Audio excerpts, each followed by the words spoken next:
vous allez créer votre premier volume. Pour ça, il faut commencer par créer une esquisse. Donc, je choisis le bouton esquisse qui est ici. Je rappelle qu'il ne faut pas cliquer sur esquisse 3D, hein, on ne l'utilisera pas. Donc on clique sur esquisse 2D, on choisit par défaut le plan de face, la grille s'affiche. On va dessiner un carré. On va dessiner un carré qui fait 30-30 par exemple millimètres. Donc je clique, mon carré est dessiné. Les dimensions ne me conviennent pas. Pour ça, je vais choisir ici l'outil cotation. Je vais cliquer sur un côté. J'ai la cote qui affiche. Je clique pour positionner la cote. En fait, mon carré il fait 12 mm de côté. On est en millimètres, hein, c'est l'unité par défaut. Dans SolidWorks, on ne l'a pas modifié. Donc je valide, mon carré fait 12 mm de côté. Je veux coter ce côté-là également. Je clique et j'ai cette fenêtre qui apparaît. Qu'est-ce que ça veut dire? En fait, on vous dit que l'esquisse est sur contrainte. C'est-à-dire qu'en fait, cette dimension, elle ne sert à rien. Puisqu'au départ, SolidWorks a repéré qu'il s'agit d'un carré. Où est-ce que je le vois? Ben ici, j'ai des contraintes de dimension. Vous voyez ici, le égal 0 égale 0 signifie que ce côté égale celui-là. C'est ce qu'a repéré SolidWorks. Il a compris qu'il s'agissait d'un carré. Il l'a automatiquement mis sous forme de contrainte. Ça, ici, ça indique que cette ligne est horizontale, cette ligne est verticale. Donc si je fais des modifications, cette ligne restera toujours verticale, par exemple, celle-ci toujours horizontale, et ces deux côtés seront toujours égaux. Ce qui fait que mettre cette cote, en fait, ça sert à rien pour SolidWorks. Vous pouvez la laisser si vous voulez, hein, mais lui, il veut savoir si la cote prioritaire, c'est celle-ci, ou si c'est l'autre. C'est cette notion de cote pilotée, cote pilotante. Donc on peut laisser cote pilotée, ça n'a pas d'importance. On fait OK. Voilà, mon esquisse est correcte. Je vais valider, sortir de l'esquisse.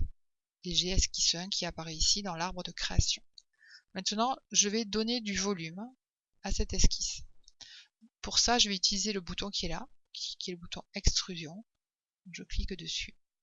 Voilà. Par défaut, j'ai une profondeur de 10 mm qui est donnée par le logiciel. Alors 10 mm, ça ne me convient pas.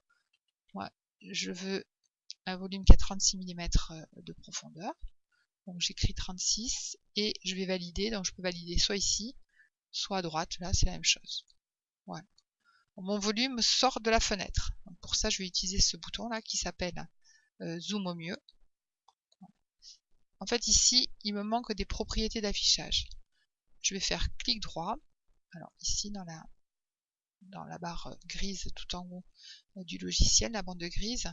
Et là, je vais décocher affichage visée haute et je vais cocher affichage tout court. Ce qui fait que je vais avoir des boutons supplémentaires qui sont apparus et que je vais utiliser. Alors ces boutons, on retrouve ici donc zoom au mieux. Ici zoom fenêtre, si je veux faire un zoom d'une partie précise. Donc zoom au mieux, on l'utilise très souvent. Ici, je vais pouvoir modifier l'orientation de ma vue. Je vais pouvoir déplacer ma vue. Je vais pouvoir afficher les différentes vues. Donc vue de face, ça c'est par rapport au plan de face que j'ai choisi tout à l'heure. Vue de gauche, etc. Je peux revenir en vue 3D. Je fais un zoom au mieux. Ici, je vais pouvoir modifier l'affichage, à savoir, par exemple, je veux que les arêtes cachées soient en trait interrompu. Je peux le faire. Là, je sors, en cliquant dessus, je sors de l'outil rotation. Bon. Moi, j'ai l'habitude de laisser l'affichage par défaut. C'est celui qui me permet de voir les choses, il me semble. Ici, un bouton très important qui s'appelle Normal A, qu'on va utiliser assez souvent. Ensuite, on va vouloir dessiner sur les différentes faces pour continuer à construire notre pièce. Je sélectionne une face, vous voyez, elle devient verte. Et ensuite, si je clique sur Normal A, eh bien, je suis parfaitement perpendiculaire à cette face. Donc, ça va me permettre de dessiner en vraie grandeur ce que j'ai besoin de dessiner. Voilà. Donc là, votre premier volume est créé.